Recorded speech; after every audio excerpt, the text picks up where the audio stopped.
guys about RODI water. So in the very beginning of the stream journey, we are all taught that we need to use RODI water. That is a must, because if you want to get pure water, you have to go through RODI water.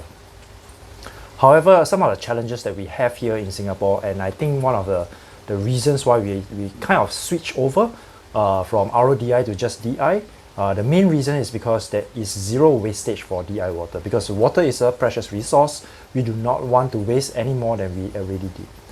So one of the things that we did is that we thought about, okay, if we've been to a supermarket, we can actually see that there are distilled water bottles, and the process is slightly different in terms of getting the distilled water from RO pure water. And that's where the whole idea came about, and then say, hey, why not we just use this? I think that is something that is possible. So long story short, we switched over to DI water for many years, and it's still breeding. I mean, the streams are still breeding. You still get very good streams, and most importantly, the spouses are happy, because I get a lot of feedback that the spouses are very unhappy because there's a lot of wastage of water. What are you going to do with barrels and barrels of water? First, we do not have the luxury of space in Singapore. We also do not have the luxury of having a lot of water. So we purchase our water from our neighboring countries, and that is the reason why we need to save and conserve as much as we can within means, right? So without further ado, I'm just going to walk you guys through about how we do it. It's a very simple setup. However, there's something that we're going to add on, and we will share with you during this journey of this video. So I'm just gonna pan this around and get you guys go. Just some tanks over here. Just gonna move this apart, and here we go. So this is actually the setup. This is where it has been kind of revamped. It's not maybe not even the final product. We have undergone a lot of changes in a sense that we want to make sure that what makes sense, what makes the best sense. We have done quite a few drawings. First iteration may think that, okay, this will work, and then after that we will change it. So this is what it is now. It may not be the future one, we are not sure. It depends on the conversations that I have with my dad, and how do we actually improve it, or how do we make it more efficient. So the whole idea, the whole purpose of this is to make sure that the water that goes into all this coming out from from the tap over here to fill the tank is as fast as what you're going to get from like a faucet or a tap. So that's the whole reason, to minimize the time wastage. Because if we use, in the past we use 1/4 inch pipe that goes into this, 1/4 inch pipe that goes into this, and then 1/4 inch pipe to go out. So having that 1/4 inch is actually very inefficient, in the sense that while pressure is increased, but the flow rate has reduced drastically. And every time there is a 1/4 pipe, it actually reduces a lot of the water. So what does it mean over here? So we actually use, in the past we actually use 2 sediment filters. Now we have one over here, we have one outside. So we have this sediment filter, and this is where the magic happens. Okay, the magic happens over here. We have carbon over here, one carbon cartridge over here, and then we have 2 DI resins. DI resins meaning that they are just resins to actually remove the ion and cation on the water molecules. So it actually comes out with 0 TDS water. Over here we actually did a bypass. So if let's say we want pure water, tap water, we can actually go through that lane. And if not, we can just go through. If you want pure water, we can go through that lane. So it's still not a final product over here. We can actually see that one of these things that we're going to change over here is that this tap is in the way. We fixed that just at that point of time. However, I think this will probably fit much better over here. So we're going to change that. And of course, we'll do some minor adjustments over here. But here is where we test our RODI water in and out. So how does it work? So we actually have both the in and the out. So in meaning that this is where the raw water or the tap water goes in here, and then it's measured the in, and then of course there will be the out as well. So the in, if let's say we just power this on, so the in over here we can actually see that it's 62 ppm. So the tap water in Singapore is fairly clean. It's 62 ppm. It's being routed over here, so we can actually test it out. Of course, then the bottom part is where is the output. This is where the where the pure water comes out. And the pure water comes out, we can actually measure over here is 1 ppm. 0 to 1 ppm, we are fine. We are, it's an acceptable range. 0 to 1 ppm, we will take it.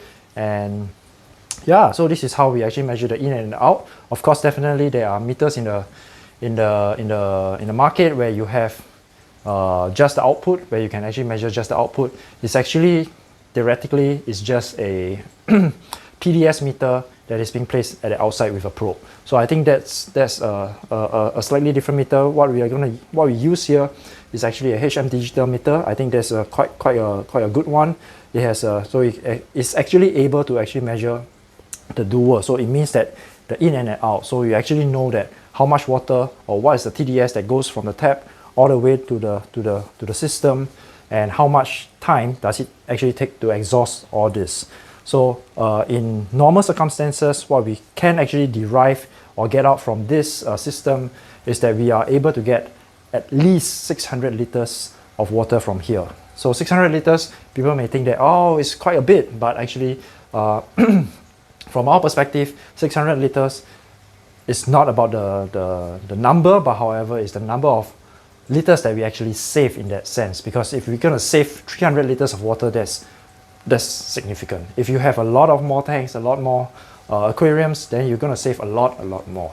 So now next we are going to show you guys about, okay, when we pipe this through in, it goes directly into the tank.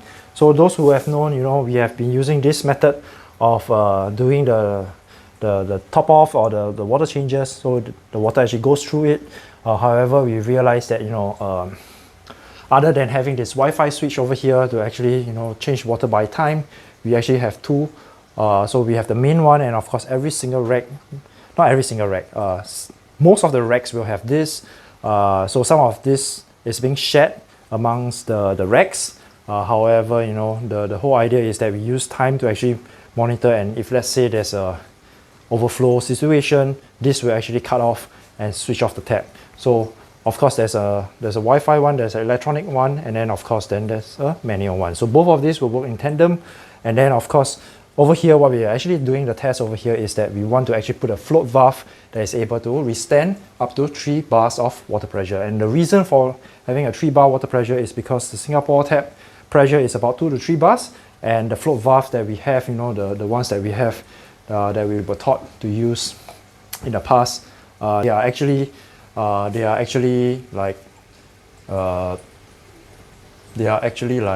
think it was somewhere around 2 or 1 bar or something, or 0.5 bar. It's fairly it's not as strong in that sense. However, that's the reason why we venture into different things. It has been delayed for a long time in the sense that we haven't been thinking about this float valve until more recently, because with the safety feature like the Wi-Fi and the manual change in the tap, manual control in the tap, we realized that if let's say we want to have another safety feature that actually can help to control the water and the water pressure and things like that, actually we can look at something like this. So it's still in discussion. So we have been talking about what can be done, and we have been testing a lot of different float valves that is able to withstand up to 10 bars of water pressure, and that is where we want to have the speed and the pressure of the water, is because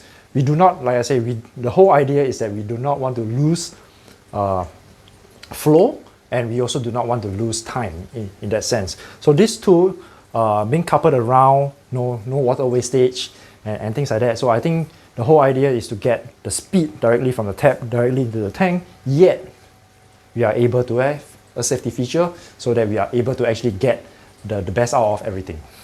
So we have been, there's quite a bit of I'm just going to take this down and just going to share with you guys about. So we are actually testing some of this, different float valves that is able to withstand at least 2 to 3 bars of water pressure. So what we are actually trying to do is, like I've mentioned, to get the best optimize the whole setup for the stream tank. So then you can actually have, the whole idea is just to get, it's like opening the tap, turning on the faucet in your sink. and then you get pure water directly into the tank. So it's so fast, and it has to be multiplied, or it can be replicated across all the tanks, so that every time it feels like every single one of it is a tap, and every single tap has a float valve that actually helps to balance out the water, and also as a safety feature for different types of issues that may arise. So hope you guys enjoy the walk around in terms of the changes that we have over here. So if you like this video, please remember to give a thumbs up, and until next time, peace out.